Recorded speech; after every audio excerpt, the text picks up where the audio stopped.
नमस्कार, स्वागत है आपका स्टेनो महासागर पर। 100 शब्द प्रति मिनट डिक्टेशन स्टार्ट। संसद के विशेष सत्र को लेकर आयोजित सर्वदलीय बैठक में विभिन्न नेताओं और विपक्षी दलों की ओर से जैसी प्रतिक्रिया व्यक्त की गई, उससे ऐसा लगता है कि यह विशेष अवसर भी हंगामे और व्यवधान से अछूता नहीं रहेगा। ऐसा नहीं होना चाहिए, क्योंकि यह विशेष सत्र संविधान सभा से शुरू हुई 75 साल की संसदीय यात्रा पर चर्चा के लिए मुख्यतः बुलाया गया है।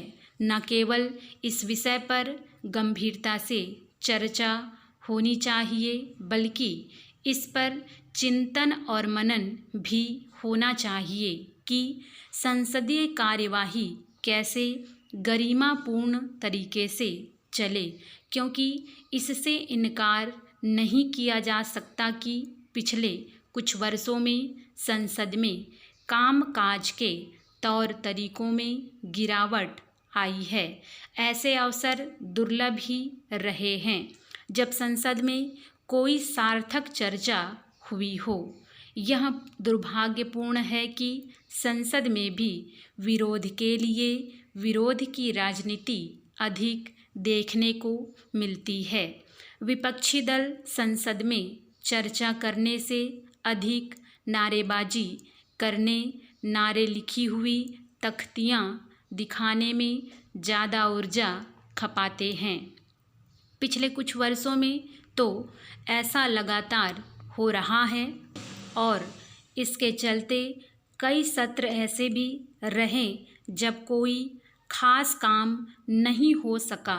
यह नकारात्मक राजनीति का ही उदाहरण है कि सर्वदलीय बैठक में कांग्रेस की ओर से यह कहा गया कि विशेष सत्र में मणिपुर की स्थिति का मुद्दा भी उठाया जाएगा।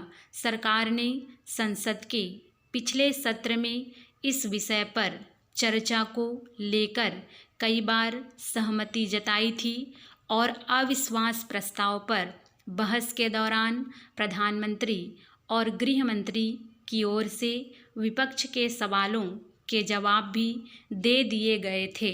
जब विशेष सत्र में इस मुद्दे को उठाने का क्या मतलब है?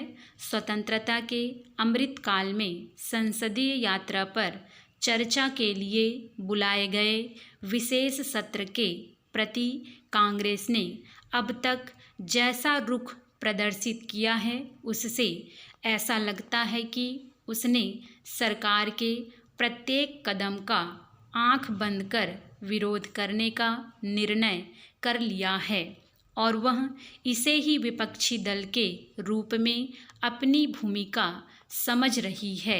यह रवैया आम जनता के बीच कांग्रेस के प्रति भरोसे को और कम करने का ही काम करेगा। उचित यह होगा कि इस सत्र में सरकार ने जो विधेयक प्रस्तावित किए हैं, उन पर बिना सोचे समझे विरोध जताने के बजाय विपक्षी दल स्वस्थ बहस के लिए तैयार रहें। यह तभी हो सकता है जब नकारात्मकता का परिचय देने के बजाय विधेयकों की रूपरेखा देखने के उपरांत प्रतिक्रिया व्यक्त की जाएगी। बेहतर हो कि विपक्ष इन विधेयकों के प्राविधानों पर विचार करने के बाद अपने सुझाव दें।